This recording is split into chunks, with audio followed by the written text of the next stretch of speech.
All right, welcome back to the podcast, ladies and gentlemen. We got some nice guys on with us today. We have Tyler and Travis. Travis has been on the show recently, but we figured we'd get back together. We haven't really got a whole lot of chance to talk to Tyler as much. So, welcome to the show, guys. I'm super excited. I know we have some really cool events that we're working on together on next coming months at Pest World. We'll still talk about that. We'll talk about you guys' kind of your year end. And I know you guys told me you guys started in September 16. So you guys are just about wrapping up your first, what is it, your second year? Full year? First year? Second year? First. Yeah, first year. Cool. Well, welcome to the show, guys. Appreciate you guys being here. Tyler, what's happening, brother? What's up? Thank you for having us, man. Super excited to be here and chat with you. Yeah. We said today we wouldn't talk about any butts, so let's leave the butts out of the conversations for today. But We want to be memorable, so sometimes you got to catch things in your butt. that's for sure. You do. I'll definitely remember that.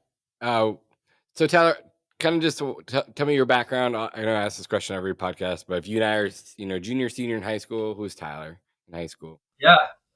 In high school, man, I mean, my identity was a baseball player. I played ball my whole life. Ended up going and playing a couple years in JUCO, and then at that point realized I wasn't having fun anymore. I was always, somebody that played sports for fun. I mean, it was incredible. Obviously,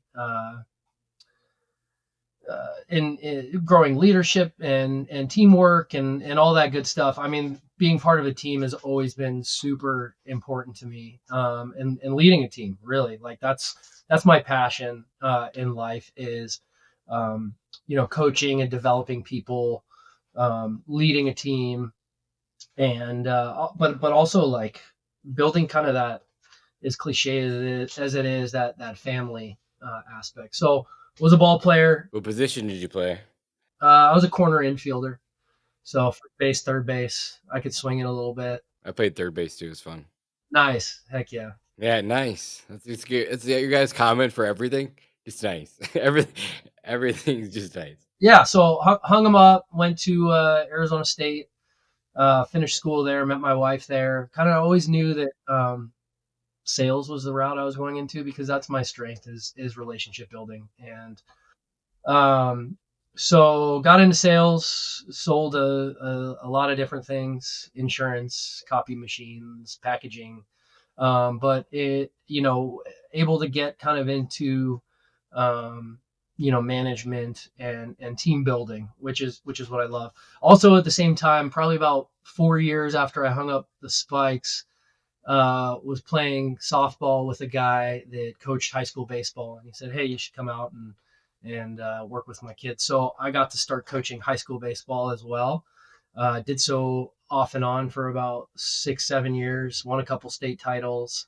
So like got to really, I was building relationships at work, but also like helping develop young people on the baseball field, which is really my passion at the end of the day. There's no money in coaching high school baseball, but what I really love to do is just being out on the grass and working with people and growing them as human beings, not just baseball players, Yeah, that's cool. I did the same thing, except for I was coaching wrestling. So I coached a wrestling team for like 5 or 6 years.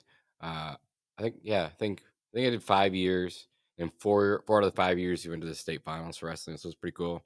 Never won it, but we were just a small school, like they like a bunch of companies that recruit down there. So or big schools that recruit. So hard to compete, but we had a really good team. So it was really fun. I enjoyed that, and that's kind of like how I treat the business today. And I say, yeah, we're like family because we are. Or we're also like a high competitive sports team too. And if you just don't hack it, you just don't hack it, and we got to let you go. And that's just kind of how we operate. Yeah.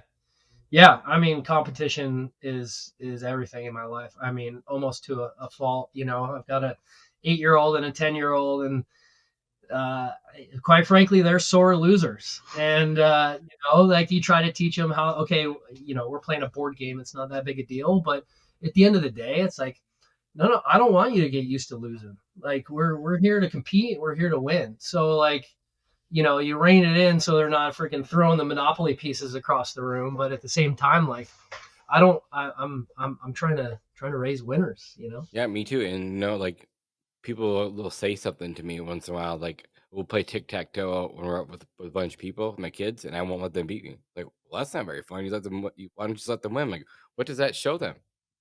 It shows them nothing. Yeah, no, I tell my son I work out pretty regularly so that I could still beat him up forever. That's right. Well, he's what is he 8, 10? He's 8, yeah. Yeah, but I'm like, dude, I'm not stopping. Like, and that's the thing too. Yeah, I've never taken it easy on him in anything because I want him to be able to hang and compete. And listen, life's not easy I was just gonna say life's not fair and life's not easy and doesn't get any easier as they get older. ever. So, and then my daughter isn't super involved in sports, but like, as when you have a daughter and, I mean, you're a sophomore in high school now, like, relationships are freaking tough. Girls and friends and navigating all that stuff is tough. And my daughter was having kind of a hard time in that regard. And she just started 5th grade, and next year's middle school, and we're kind of deciding where we're going to send her. But I was like, okay, do we look at changing schools this year before she finishes up at her elementary school? And it's like, no, she's got to figure out how to navigate that, right? Life is not easy. You got to figure out how to navigate these relationships. And now all of a sudden she's kind of thriving. So like, we made her stick it out. We said we're going to be resilient. We'll figure this out together. And she's got a whole new group of friends this year, and it's pretty cool to see, like, we made the right decision. Like, stick it out. Don't just, in this day and age where, I'm a college football junkie, where kids don't get the starting role as a true freshman and then they transfer to 3 different schools. Like, stick it out and figure out how to navigate that adversity and grow from it. I think business is similar, right? Absolutely. It's just the longer you stay, it's like the companies that end up doing really well are the companies that just deal with the shit. They stay in the same industry for a long period of time, and then after 10 years, they're an overnight success. That's just what happens. But 10 years of dealing with shit, not that it changes, but every day it's something new. Welcome to Monday. The bigger that the company gets, easier in a way that it gets, because you're not dealing with the same problems or bigger problems, but you solve them easier typically because you have a bigger team to help you guys out. And all the way, it's just not on one person or 2 people. So that's kind of nice. So then you coached, you coached baseball, and then found sales, and then where does pest control come into play? Well, yeah, funny story. So, over about 17, 18 years in sales, building relationships. Oh, damn. Yeah, I'm old, so we won't get into that. But just working here in the valley. I grew up here since I was 10 years old, so built a ton of relationships here locally. But I was working for some national sales organizations, so kind of throughout the Southwest. But funny story, my wife owns her own business as well. It's like an outdoor market for handmade local vendors. So she's owned it. It's called Made with Love. Her and her partner have owned it for 8 years. Yeah, and that's cool. Yeah, no, it's an amazing business. They've built a really strong local community in the East Valley. They started out in Gilbert, Arizona, which is a really tight knit family community. I've sold there before. What's that, in Gilbert? Yeah. Yeah, it's crazy. It's cool. So they've built this community, made themselves, whether they like it or not, into influencers, right? They don't, they have these crazy analytics because of that community they've built. The clicks they get, the eyes they get on their Instagram and social media, and this is all coming full circle in my head right now. Full circle. So my wife and her partner, when they post, people click. So Travis, obviously at his previous company, was doing a ton of influencer marketing, and he got in touch with my wife, and she became one of his influencers. So Travis was actually my bug guy. I got to know Travis obviously pretty quickly through that, but I wasn't always home. I'm out working, traveling for work, whatever it was. Did you think he was pretty nice at first? Yeah, I would use another word, yes. and I won't use that word, but yeah, no, great dude. And one day Trav was like, "Hey, I got Suns tickets. You want to go to the Suns game?" And I'm like, "Hell yeah!" I'm not going to say no to free tickets, but we didn't really know each other. And so went to the Suns game, had a blast, realized we're kind of cut from the same cloth. And just had a really good time, became really, really good friends. And honestly, over, God, what was it? The next 4 years, he used us as a sounding board. He would hire a new tech, send the tech over and say, "Hey, let me know what you think of this guy," or redesigning his website. He would give us a call and be like, "Hey, check this out, pick it apart, tell me all the stuff you hate." So just our relationship grew from there. And I knew the way that he went to market in this industry, in the pest industry, was extremely unique. Not just the influencer marketing, but kind of the affiliate marketing stuff. But just his overall, just the way he went about his business too. It's sad to say, but in an industry where if you do what you say you're going to do, you're in the top 1%, because there's a lot of people in the business not following through on what their promises are. But also, like, he made pest control cool. He made pest control a happy place to be. Everybody that showed up to our house had a smile on their face. They were enjoying what they were doing. And it's like, dude, you're here killing bugs. Like, what are you so happy about?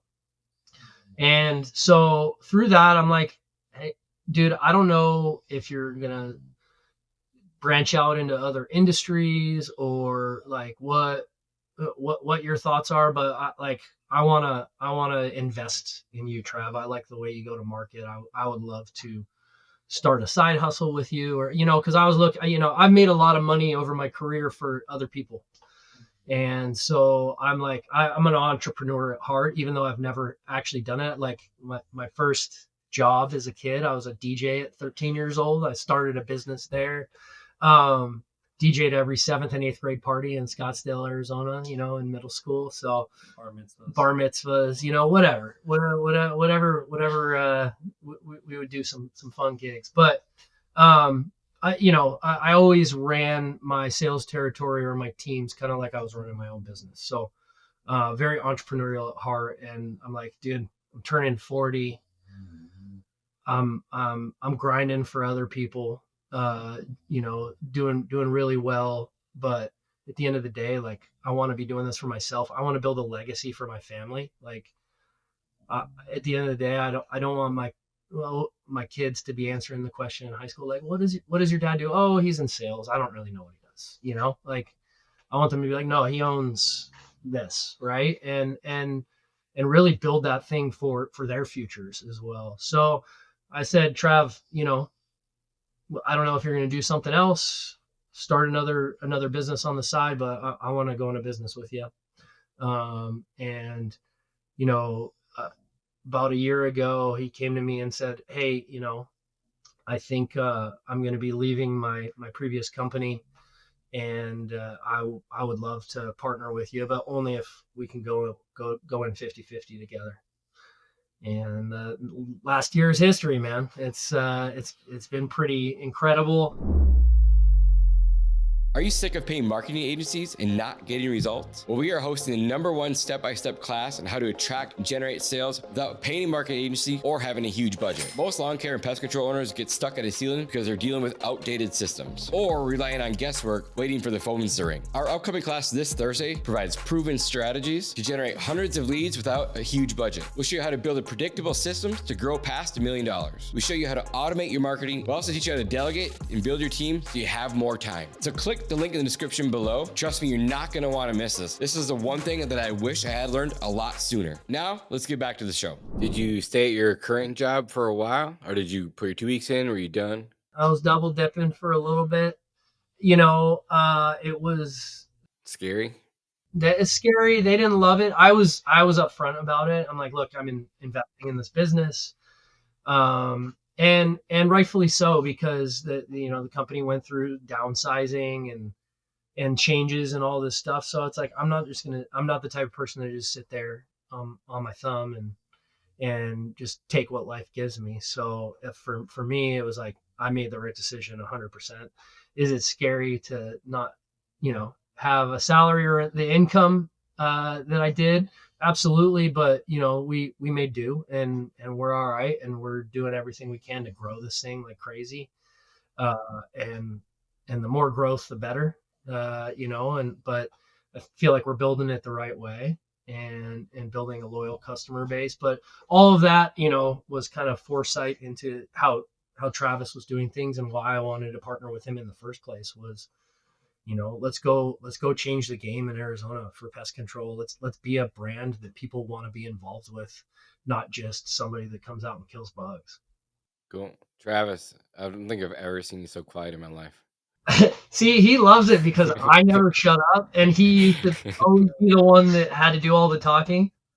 So yeah, I want to hear Travis's side of the story. Is it the same story? Is it different? No, it's pretty similar. Obviously, like, being at the last company, Tyler was like, we need to start cleaning. And so we talked about cleaning.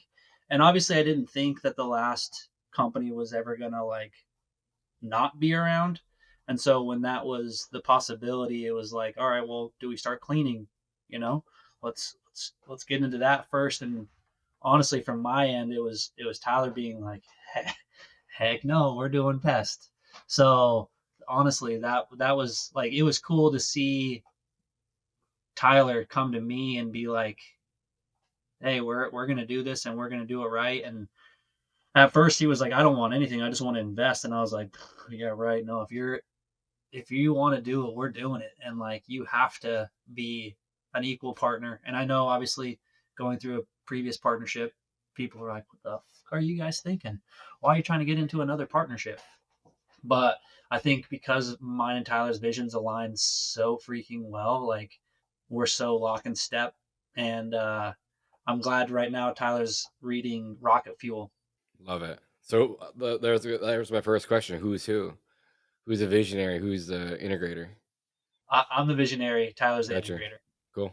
which is really funny. So I'm an EO, and I was at my meeting last week, and they're like, I was kind of explaining the business and everything, and they're like, okay, so you're the visionary, and so and your partner is, and I'm like, actually no, like I'm not. I'm the integrator. I'm the one that's reining in his ADD constantly, and like, yo, we need a system for this. We need a process for this. Like, this is how we need to do it. So no, we definitely take those roles. When you guys, first had this partnership, did you guys know who was going to do what at that time? Kinda. Yeah. Is that just the way you guys operate? No, it was just like out of necessity, truthfully, right? Like I obviously knew marketing and that type of thing. And Tyler's new to the industry, but he is not new to like people. So I knew that Tyler worked from home, so he was going to run the back end and I was going to be the technician. And we were both going to answer phone calls and things like that. But obviously, as we scale, it just kind of happens naturally. I have ADD like no one's business. Me too. So we went to on Sunday. I think it was Sunday. We went to the casino and they had like red light therapy, and then they had like those float pods. So I went and did red light therapy, and I was like, oh, whatever, kind of cool. I was bored out of my mind, but for sure. And then like, oh, let's go try this float thing. I'm like, okay, so I tried this float pod. Dude, I was in there for 10 minutes. I'm like, I'm so bored. Like, I have to get out of this. Like, I'm so ADD too. I just can't shut it off. I'm like, I just got out. Like, this is boring as hell. Like, I'm just not for me. So I grabbed my phone and started working again. This is just how I work too. Like, I'm so ADD. And like, even through like high school or college, like, I was always in trouble because I would never shut up from talking. And the teacher's like, you're never going to amount to anything. You're not going to go anywhere. You talk too much. You move around, go sit in the hall, whatever. But now, like, what back then I thought like, well, why isn't everyone else like this? And they made it sound so bad, and I'm like, God, it's a fucking gift. Like I just doesn't shut off. I'm like, this is like the best thing in the world. It's like constant crack cocaine, all in. That's just the way I've always been. Right. Me too. And that's finding somebody that like can love me through it is. Yeah. And that's a good point too, because I bring so many ideas to the table constantly. Although as I've matured into a better leader, I stopped doing that to my team. Where I'm actually really good at taking like notes. So every night before I go to bed, I'll write some ideas down, and I'll just have a booklet of ideas. And if there's one that keeps sticking to me, like after like a month, I'll bring it to the team. Then that way they know by this time that I'm not just throwing at them. Like, hey, this I've actually been thinking about this for a long time. I think this one could really pull another lever. And so they know it's pretty important to me. So then they'll ask me like, is this like a 30, 60, 90 or a next year thing? I'm like, well, to me, everything's tomorrow. Like, let's do it tomorrow. But they're like, realistically, like, is it a month out? Is it 2 months out? Is it next spring? What are you thinking? So that's because as I've evolved as a leader, that's kind of where I'm at today. Otherwise, it's a new ideas constantly, and my team just like doesn't ever stop. And one of my mentor told me, he's like, one of the things about business is like being an entrepreneur, we're always trying to like change shit and fix things. He's like, if you just leave the business alone and stop changing shit and let the business grow organically, take off like a rocket. So sometimes we're the bottleneck and get the hell out of the way and just watch it grow. Yeah, we're in that mode right now where it's just like we're lean enough where we can implement stuff same day,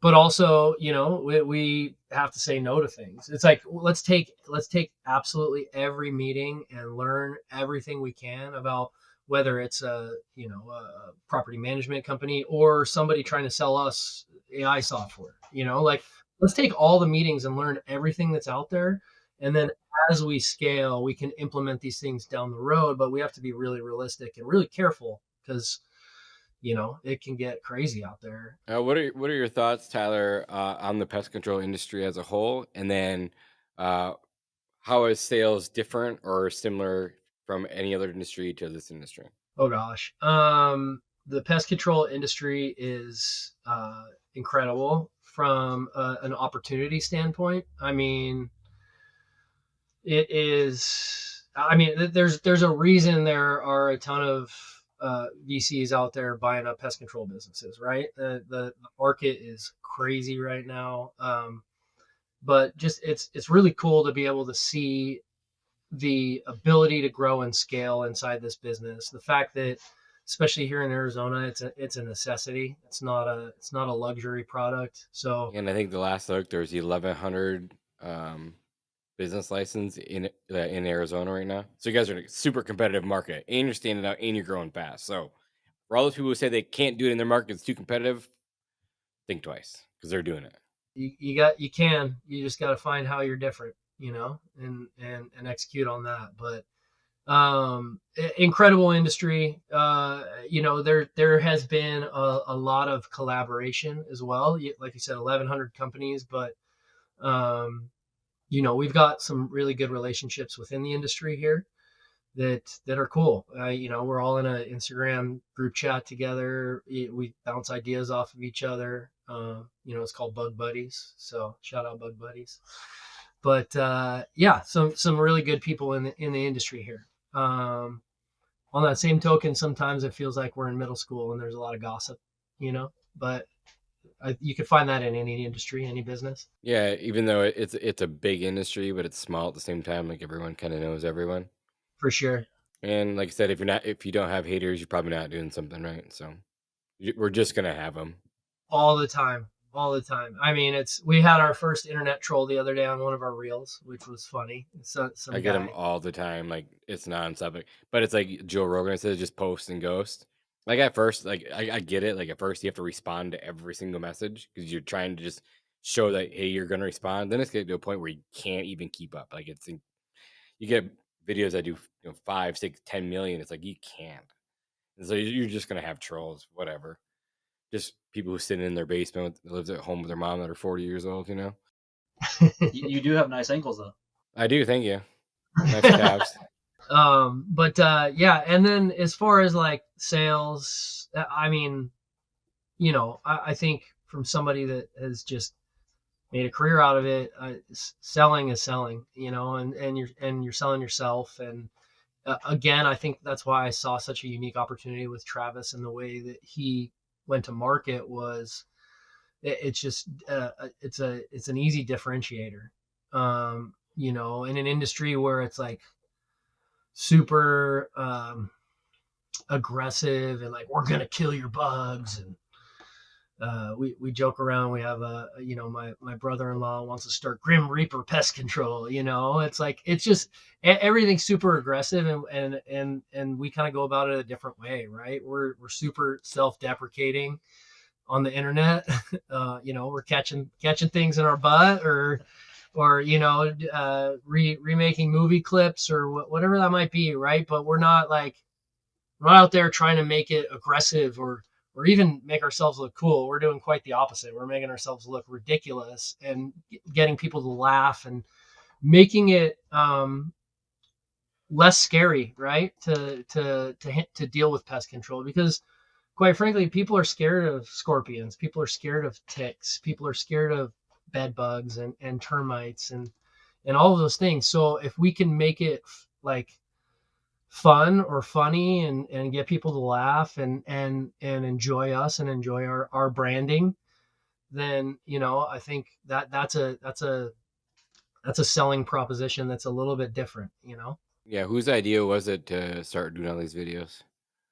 I mean, he did it at the previous company. So, you know, it's definitely Trav, but that again, that was part of why I was attracted to going into business with him, was just, let's be different.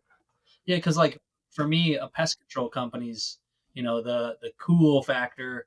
Obviously, we know the green mangoes and all that stuff, and how people want to be kind of on that level, right?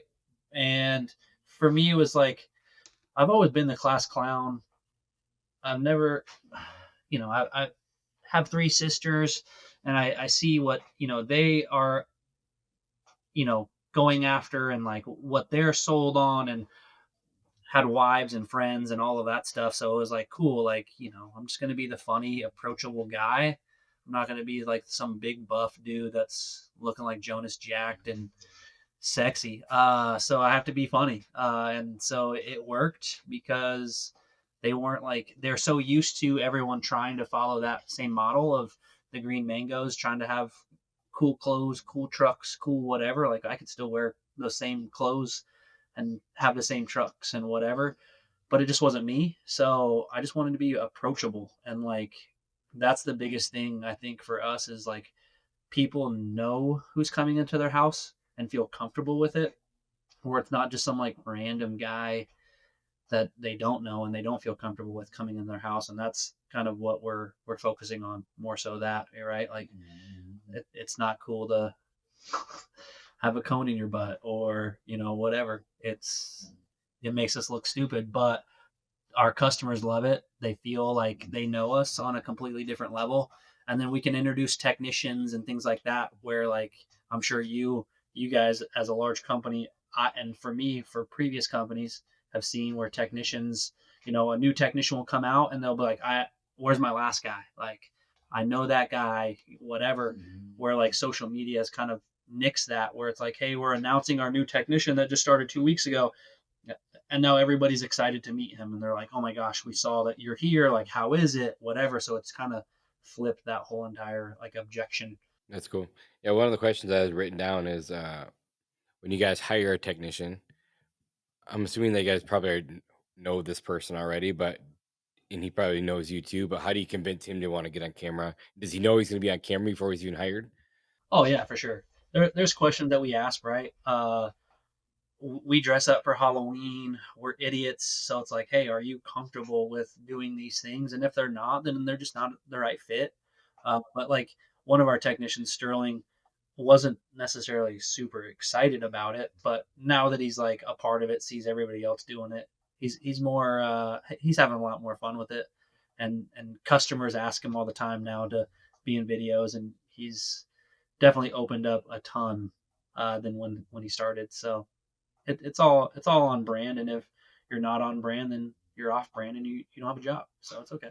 Yeah. I mean, we definitely noticed that, you know, these guys are all getting named in their 5-star reviews too, you know? So it, not only are they coming in and the customers are already comfortable because they've seen them on our social media, they feel like they know them already, and then they do a great job, but they're they're getting their reviews by name and how great they are, and then they're collaborating on videos and stuff. It's pretty cool to see. That's really cool. Two things, because you brought up Green Mango. Do you think that's why they did so well early on, Travis? Because they had the cool trucks, the cool swag, the cool. Do you think that's why they did well? Yeah, I was their like fifth ever technician. So I was there from the very beginning, and truthfully, like Dusty built that thing with branding and marketing so well. Like I still message Dusty all the time. I'm like, dude, you're a fucking genius, because he's still doing other things. Where I know Cam's getting a lot of love right now because Dusty left a few years before they sold, but Dusty really had that thing freaking humming, and he was all about brand, and it was brand or nothing. And so that's kind of where we're at. Like, I want to be the same exact way about brand. And I know Tyler's like, dude, it looks fine. I'm like, yeah, it just looks off. So, but with that, that's why they were the very first cool pest control company, and they did it so well that you couldn't not use them, you know? Yeah, I think I can't remember who just said it. The owner of Virgin, I think he said, if you want to make millions, build a company. If you want to make billions, build a brand. I'm like, makes you think.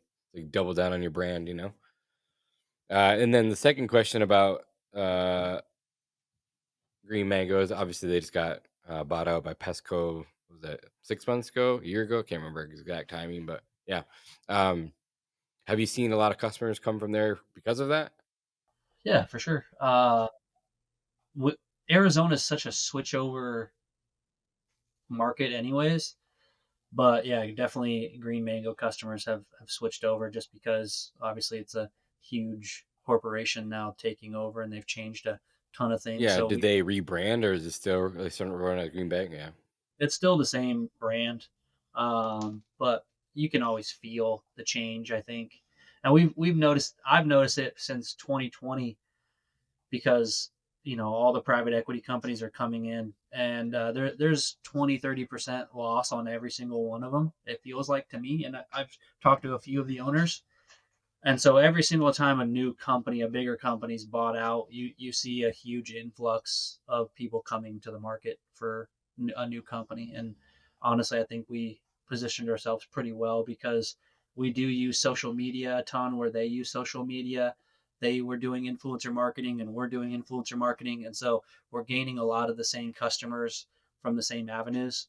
Yeah, and um, they adopted that early. Like I remember selling there in like 2019 and 20, like watching their social media. Every Instagram post was a customer referring them or taking a picture or video of like trucks pulling. I'm like, damn, it was so good. It was the first time I saw it. It was impressive. I'll probably start a fight here, but it's okay. You can DM me if you listen. But the COO of Green Mango left the company that I became COO of, and we were doing influencer marketing. They say it was them first, but I say it was us first. Really, Yeah, 100%.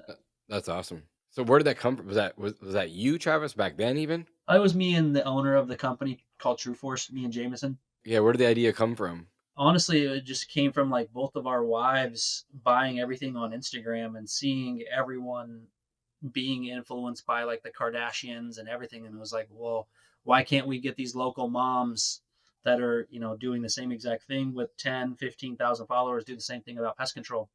And honestly, like, shout out to them, because they saw a little bit of growth from it. And then I left, and then they started a wallpaper company and have been absolutely killing it, because they were like, yeah, it's too small of a market.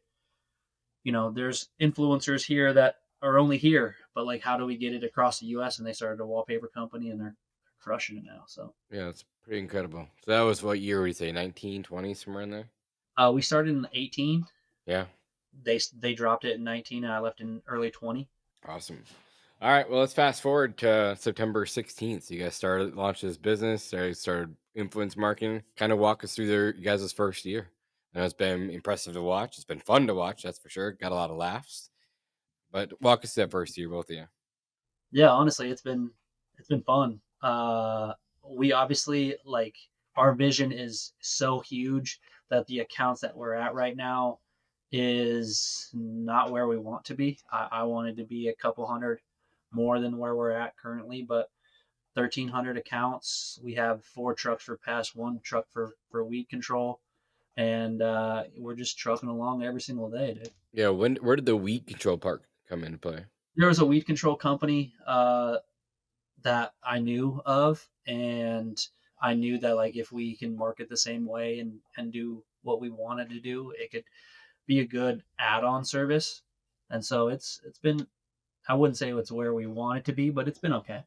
Yeah, I think I heard of a company out there, and quote me, I don't remember the company's name, but I want to say they added like 14 or 18 trucks in a year doing weed control, and I was like, damn, Yeah.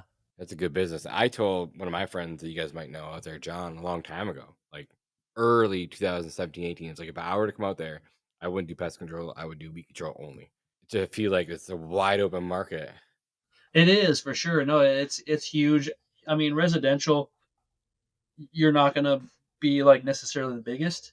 So we'll focus on commercial and right away stuff. But you know, it's been okay. I would definitely wouldn't use it as like a standalone service for sure. And we'll probably blend it in more so into the pest control over the next year. But it's been a good add-on service. All of our add-on services honestly are killing it. We do a ton of add-on services. So our revenue numbers are doing well with all of our add-ons. Cool. With the right away stuff, do you guys have like a tanker truck set up, or what, or like a couple 100 gallon tank? What do you guys do there?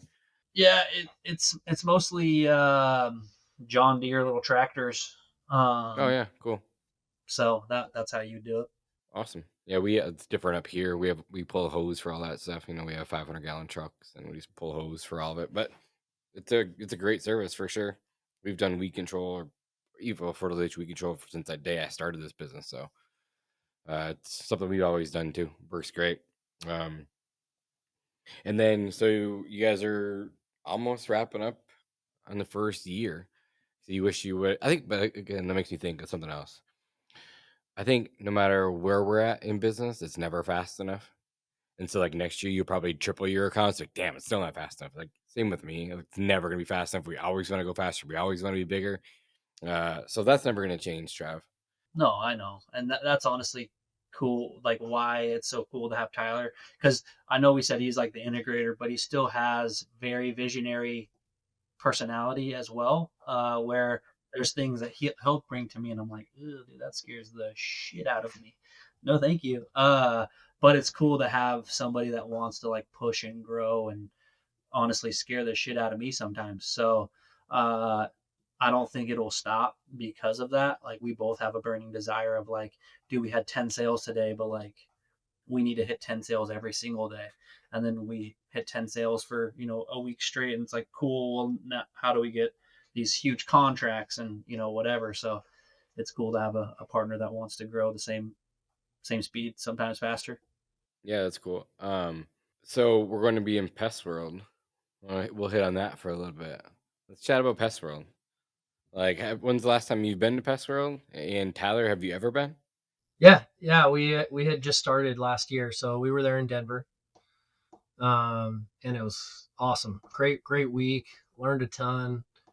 Built some really great relationships. I mean, that's another thing that you know Travis needs credit for is he's got great relationships in the industry altogether. He's been in the business 13 years, so came across a lot of chemical reps and distributor reps and other owners and stuff like that. So it was a really great education last year, getting to know people, kind of learning the lay of the land, if you will, and just kind of engulfing myself in the industry was really cool. This year is going to be on a whole other level, man. Yeah. We're so excited. So kind of doing the influencer house, if you will, with, and I was talking to my wife about this yesterday. Like, I'm so excited because we get to, be in a house with a bunch of other pest control owners throughout the country that, a lot of them are where we want to be, from a growth perspective, from a revenue perspective, and just the fact that we get to kind of all hang out and do the Big Brother / real world experience. We're all in the content game, so it's going to be just a ton of fun to create together, learn together, get to know each other, and have a really great time. Yeah, it's going to be collaboration and next level for sure. It's going to be wild. We have some really cool ideas. Trav, why don't you hit on some of the ideas that we have that we can shock the world with? Well, honestly, I mean, I feel like it's a collaborative thing. The house, the real world thing, honestly, comes from Matt Rogers. It's cool to look at the house and think about, like, we don't just have owners. We have, Matt, who obviously his dad sold Killingsworth, and we have Kendall and Anthony and like all of these other people that are pushing pest control, but like in different ways, but are also in the content game and things like that. So I'm super excited to collab and do funny videos and have a reality show for the week. And we'll probably have to just keep doing it year after year and see how freaking big it could get. Because I honestly, I'm so excited for the amount of things that are going to come out of the house. I think obviously I know everybody, but to build and strengthen those relationships, you don't know somebody until you live with them. So we'll live with each other for a week, and sure there'll be fights or whatever. Yeah, how many people are there going to be total? Is there 14 or 17? I can't remember. I think it's 14 right now. I think we have like 2 extra beds just for like late people, of like you have somebody or whatever to be like, oh hey, can this person come? Because it's me, you, obviously Tyler, Matt, Kevin Rife, Mike Matson. I'm bringing my video guy, Yeah, you're a video guy, Matt's video. videographer. I'm leaving a bed open to talk this guy into bringing a videographer for ourselves. It's gonna be lots of meta glasses. Yeah, I just bought my meta glasses. Tyler has his right here. Mine go everywhere with me too. So Yeah, so I got the Oakleys, so I'm excited for those to come in. But yeah, it's gonna be a ton of Danny Librant is coming. Danny's a stud. So I mean, I think it's just gonna be a whole house of just gangsters, truthfully. Yeah, I think it's gonna be really cool because the way we have it planned out is that we're gonna have like 4 to 6 different episodes, all YouTube-ish worthy, and we're gonna and obviously be audio like this, and we're gonna share them between this podcast and then the Bug Books podcast. So there'll be a cool collaboration there for everyone to follow. We're gonna have it's gonna be a big competition. We're all gonna throw in like $100 or a couple $100, and then the winner of the competition will obviously get bragging rights.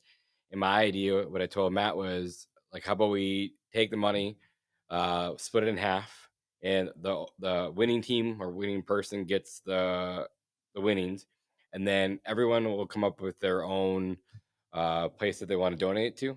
Maybe like they have like different associations inside the pest control industry that help out with. I think the one's Wolf, like Wolf Project, where they if someone falls off the roof, they'll and their business owner they can't afford it, like we donate to them. Like find a charity of like our choice and donate to them. I think would be really cool, but keep it industry specific. It has to be in our industry. No, I love that. And I think that just even though it'll be fun, but we're also giving back to the community, not only in knowledge, but like in tangible items too, as with some money. So raised $1,000 or whatever, $1,500 for another charity would be pretty cool. Yeah, because we did a house somewhat similar to this at the Bug Bucks conference because I spoke at it, and so I called in all the favors for people to come and watch me speak for the first time. So we had a house, and I honestly kind of just was there from sun up to sundown. Went home, and so my wife didn't hate me forever. But it was such a cool house that we just got to like chop it up, hang out. They got to see Phoenix and Scottsdale from my point of view, and so we're doing the same thing. We're going to Miami before Pest World to hang out, Gene, and then obviously go to Pest World and hang out. Cool. What did you learn of the first house you had? Anything you would have done different there? Yeah, I mean we're doing it different here. Honestly, just size. I feel like me and a couple other guys were like pouring into a bunch of people, and that's no shot where they're at, but it was like, okay, we have minimums of revenue and whatever that everybody has to be at so that we're not just like I don't want to be the only one talking. Like I love sitting back and letting Tyler talk right now because I'm usually the talker, and so I want to be in that house and shut the fuck up and listen and learn from people like you and Alan and Matt and everybody. So Yeah, it's gonna be fun. And like I said, I'm excited for it. There's gonna be a lot of content, like days and days full of content. So that's gonna be fun. We'll have content for days to share. Well, I'm sure there'll be a lot of funny stuff. I'm sure there'll be a lot of us, you know, screwing up. We'll be able to share all that stuff. Like it's gonna be fun in general. But and yeah, just get to know each other a little bit better, and yeah, just give back to the industry that's been such a giving industry to all of us. But I like that you guys set a level this year. I think it's smart. Not that we don't want to help everyone else because we do. Like if we can help everyone, possibly can, because like rising tides lift all boats, and I get that. But I like that you guys set that limit in there because it could be a lot of hand holding, easy questions that we can answer specific questions on videos or something like that to send them. no, 100%, and that's kind of why it was cool to have the vote, and obviously You did that on your Instagram, didn't you? no, it was kind of set before between me and Kevin and Gene, Tyler, and then there was a bunch of other people in this group chat, and then it was like, cool, what are we doing for Pest World? And then everybody voted of like, hey, are we doing million plus or not doing million plus? And at that point, I'm like, oh shit, we're not a million plus. What are we gonna do? And it's like, You gotta well, push hard. yeah, you will be at the end of the year, so we're good. So it was looking back at it, it was definitely the right choice. But again, it's not those people. Like some of those dudes have been in business for like 6 months. So I mean, unless you're going buck wild, you're not going to be at a million. So All right. Well, what's you guys' like now that you guys are together collaborating on this podcast? What is the vision of this thing? I one at a time though. I want to hear separate visions. Maybe they're the same. yeah, they're the same, and they're written right here Oh, above cool. our. I seen you guys both glance over there at the same exact time. That was cool.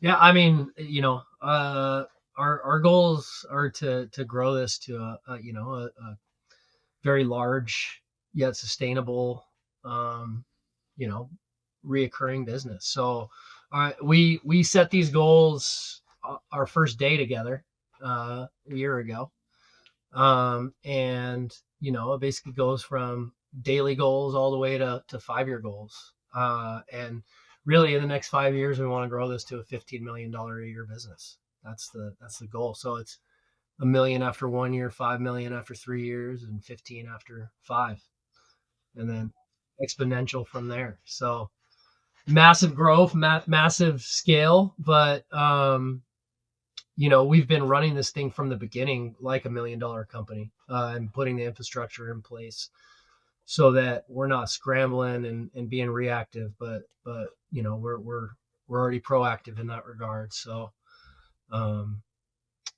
yeah, that's Cool, my Travis. vision. Quick question for you, and I might have asked you on the last podcast. I can't remember, so sorry if I did. Will you ever add a door team to Nice Pest Control? We honestly talk about it all the time. I just shot Tyler a text message last week of like, there's a door team. What are your thoughts? And he's like, meh. I always have the itch, and I think I'll always have the itch just because I was so ingrained in that part of the industry, and I know what it can do. But the overall brand is so important, so it'd have to be done at the right time and the right way. That right now, no, but eventually we'll see what happens. Gotcha. Tyler, I know you're newer to pest control. Mhm. What's your pushback on the door to door coming from your perspective? um I think right now the way that we're growing is we're building a very loyal customer base, and in a market where there are 1,100 companies, sometimes it's a race to the bottom, right? um in a commoditized industry, we're trying to not be the commodity. We're trying to build this brand. We're trying to build a very loyal customer base that's willing to refer their family and their friends to us. And I think everybody out here is inundated with door knocking. There's just a lot of door knocking going on. I mean, in my neighborhood alone, I get knocked probably 2-3 times a month. And I answer the door. I'm like, sorry guys, I own a pest control company. They're like, oh shit, what company? You know, we go into it. But I just think, like Travis said, you know, there's a time and a place for it. And I think honestly, it's probably when we're scaled, you know, where we want to be at the 3-year mark, and we have that really loyal base, and we have that. I always look at sales funnels as like different buckets, you know, where that's coming from, and where we invest our time and our money and cost of acquisition per customer. Our cost of acquisition right now is really, really low. I bet. So, and the market for door teams is insane. High. Now. Yeah. It's high. So take money out of the equation. Sure. Like, it has nothing to do with money, nothing to do with finances. What are your thoughts then? Probably like at the 3-year, $5 million mark is probably really like would be. So you're not opposed to doing door to door either. I'm not opposed to it. I'm opposed to it right now. Yeah, gotcha. So I just didn't know if it was more like you got bad vibes from it. You don't want to hurt the brand, but because like I say, like it can be done the right way, which Travis knows, and it can be done the wrong way too. Sure.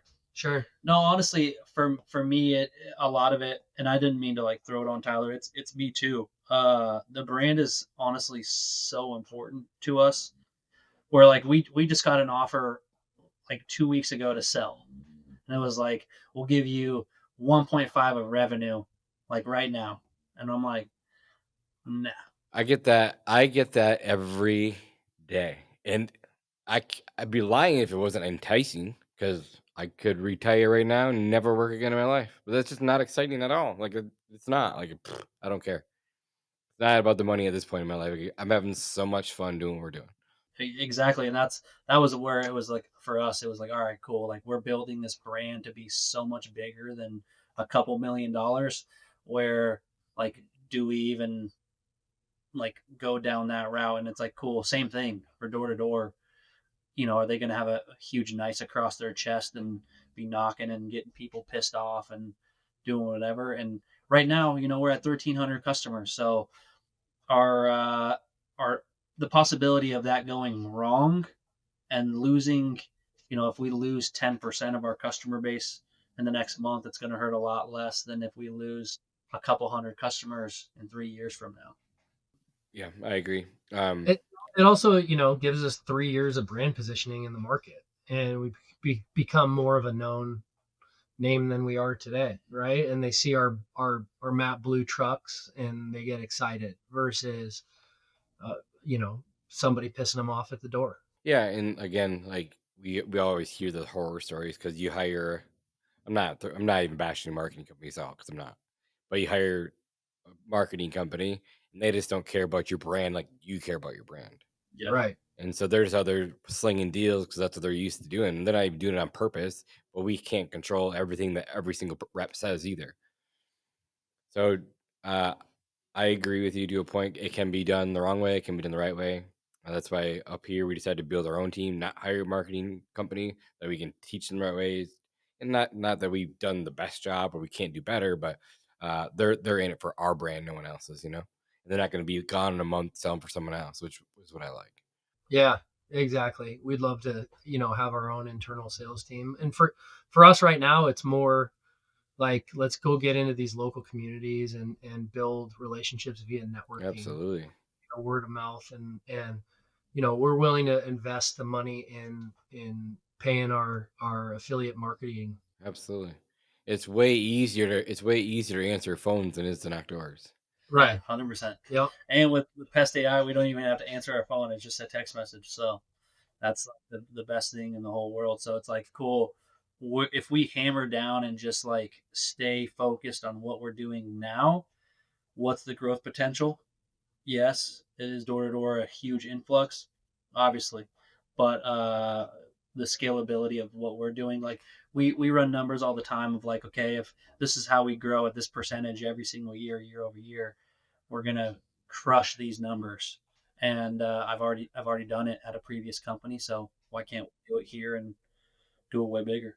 Yeah, I'd love to. And I said this before, and I was out there once. I just get a chance to go over there, but I'd love to come out there when it slows down here, maybe in our off season, just come hang out with you guys, chill, walk us through what you guys are doing, come get some content with you guys. I think it'd be awesome. Like you guys see my walkthrough video with John. Like it's so much fun to learn from each other. Yeah, no, Yeah. 100%. That's And that's John's a cool dude too. So John's so cool. That was the first time I met him in person. He's a rock star, just he a is. solid dude all around. He is. He had nice things to say about you too. Good, dude. Yeah, he really liked you, and like I told you, like I didn't realize it. I didn't know before I went out there that you guys worked together. You worked for him. Like, huh, that's cool. And he liked you a lot too, so it's cool to hear that. Lots of connections. A ton. Way too many. Yeah, Way too many. cool. Well, guys, I don't want to keep you guys too long. Tyler, best piece of a business advice, because you've been in this a year, that you could give to someone just starting out, because you're right there. Put you on the spot. best piece of advice. I don't know. Like for us and what we're trying to build, it's about people. So like, just find the right people to surround yourself with, whether that's collaborating with partners, whether that's who you hire, whether that's who you partner with. That's I mean, again, I talked about my my passion for coaching. Well, it goes a little step further. Like, it's my passion has always been connecting people too, and that was one thing that I knew he and I were going to be really great on, is like, he's got a guy for everything. you know I need a plumber, who do I call? An electrician, who do I call? I need somebody to clean my carpets, who do I call? I like, and I'm passionate about that too. Like, I want to be the go-to guy for my people. So it's just about surrounding yourself with like-minded people that share the same vision as you, people that want more for themselves, people that aren't afraid to try new things, or just go for it. Yeah, it took me until age 40 to go for it, right? And obviously over the past year, I guess that maybe that's my piece of advice too. Like, just fucking go for it, because I wish I did it at 20. I wish I did it at 30. I did it at 40, and you know what? Maybe by 50 I can retire and we can all move on, or this thing is going so well, we just keep rolling on it. You know what I mean? But I wish I jumped in earlier. Cool. Yeah, and I will admit, Travis, you are really, really good at it. Even when I posted on LinkedIn, right, that you saw, like you shared it on your page, I'm like, I fucking love that about Travis. Like, it's so cool. Like, I wish I was good at that. I wish I was more intentional and better at that kind of stuff too. So I appreciate that too, Travis. Like, you're a stud at that. Like, you share so many people's what, like, profiles or pages, like, in your community, pest control community. So it's impressive. I told you that in a text. Like, appreciate it. No, and that's my advice for people is like, just support people how you want to be supported, and not even expect anything. Do it without expectation. But all that stuff comes back around, man. Like, I can't tell you, like, my my old boss at the company that I used to run has like helped me in so many different ways. But if I handled that situation completely wrong, I would have never had that. And it wasn't ever like, okay, hey, I need to treat him right to like get something later. It was just always like, this is what the right thing is to do. And then it happens all the time in my life where it's like, if I handle those situations right, so at some point in time, Jonas, you'll see me need something and you'll repay the favor, and not because you feel like you have to. It's just a natural thing because we have a relationship, and that's the type of relationships that I want. Is like you said, all you know, high tides rise all boats. Like, it's the same thing. Like, nobody's business is more important than mine, and if I have a little bit of a say in helping somebody else, I want to do that all day. And that's a big part of the company's called Nice. We better stand behind that name, and not just take care of our people, but like the goal is so much bigger here, right? One day, once we get this thing really where we can make a bigger impact, we want to start a nonprofit as well.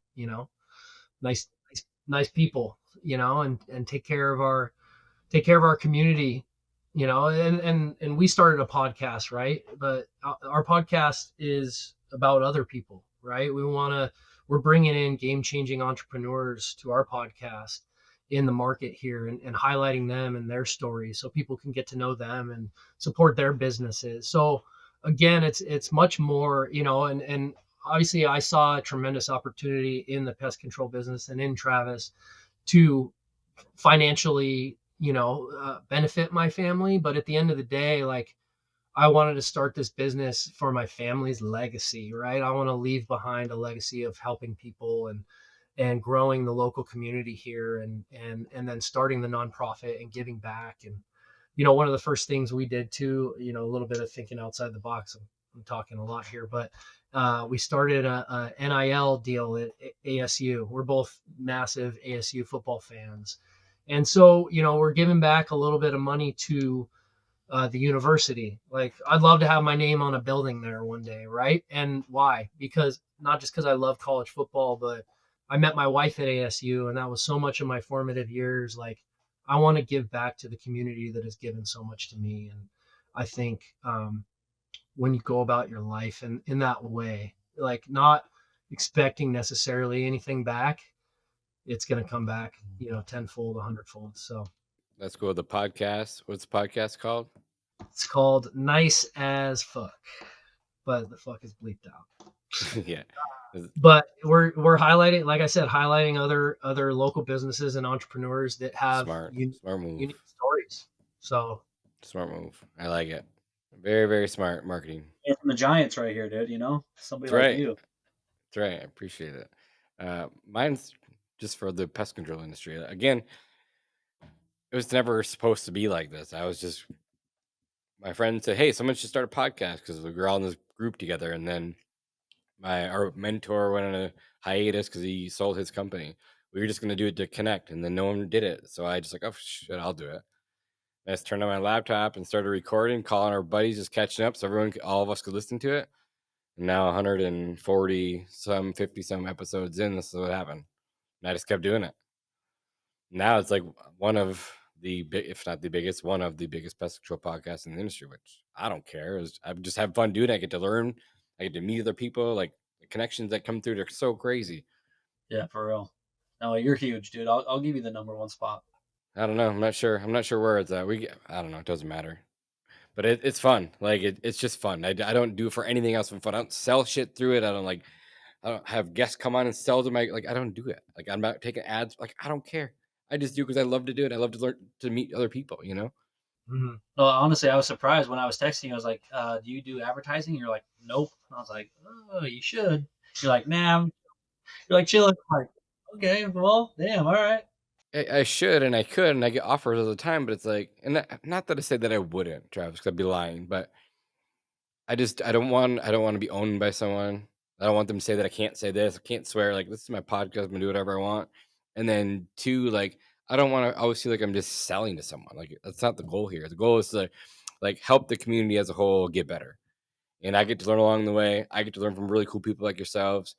Everyone in the industry gets to listen to us and learn along the way. Like, every day, every single day, someone reaches out to me and say, "Hey, I just listened to this episode of the podcast. I love this part of it. This is what I learned. Keep doing what you're doing," or "Thank you for what you're doing." I love that part of it. Like, we're making an impact. And that's what I said when I started Pest Betters. Like, I want to turn an old industry upside down, like, on its face, and go, like, change the industry as a whole and make it fun again. Like, make it cool, make it fun, like you guys are. It needed to happen. So people like yourselves and Rife and all the cool, like, younger crowd coming in, it's really changing the game. It's fun to watch, and the game is changing. It is, truthfully, and I see it, and that's why I think like the house like that is so important, is to see people of all sizes and from different areas and all of that do it. And we all have our own way of doing it. Like, my way isn't right for everyone else. It's right for us, but like, same thing for you, right? Like, I couldn't do you do, but it wouldn't hit home because it's not authentic. And so I think that's a key point too, is just be authentic in what you're doing, because everybody in the house is going to do their own way, and everybody kills content and whatever, but none of it looks the same. So I'm excited. Cool. Well, guys, I appreciate you. Thanks for taking the last hour and a half with me today. And this will drop in like 8 weeks, but I'll get this to drop before we head out there. But I want to get everyone on the podcast that's going to be in the house, talk about the house. So we'll make up some clips, get some good ads going before we roll out there. So it'll be good, and I'll get those to you guys shortly too. Sure. Yeah. Oh, yeah. We'll collab with everybody and get everybody excited for the house and what we're about to do. Cool. I'll see you guys later. All right, brother. Thank you. Hey guys, thanks for listening to another episode of Pest Control Millionaire. We don't charge any money for the show, but the podcast isn't free. Please like and subscribe and give us a 5-star review in your favorite podcast app. This makes a huge difference for us. If you have any specific questions about your business or your personal life that you'd like answered by me or any of my podcast guests, please send an email to info@pestcontrolmillionaire.com. And if you want to get in touch with me about our marketing class, we do a live version every Thursday night. Check out our website at pestcontrolmillionaires.com. Thank you guys for listening. I'll see you guys in the next one.